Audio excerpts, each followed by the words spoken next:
నీ best friends కూడా కొన్నిసార్లు నీ హృదయాన్ని గాయపరుస్తారేమో. నీ బెస్ట్ ఫ్రెండ్స్ కూడా నీతో ఉన్నవాళ్ళు, నీతో తిరిగిన వారు, నీతో ఎదిగిన వారు నిన్ను ఒకానొక సమయాన్న నిన్ను వదిలిపెట్టి నిన్ను ఒంటరి వాడిగా చేసి వారు స్వార్థపూరిత ప్రయోజనాల కోసం నిన్ను ఏకాకిగా మార్చేస్తారేమో.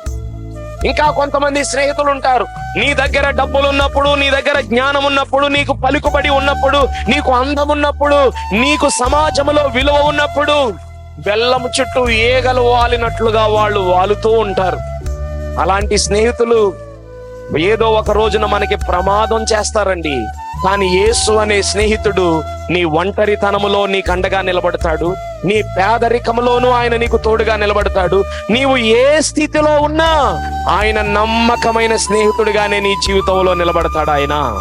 అలాంటి గొప్ప స్నేహితుడిని మనం కలిగి ఉన్నాం. స్తోత్రం చెప్తారా? ఎవరా స్నేహితుడు? యేసు ప్రభువారు.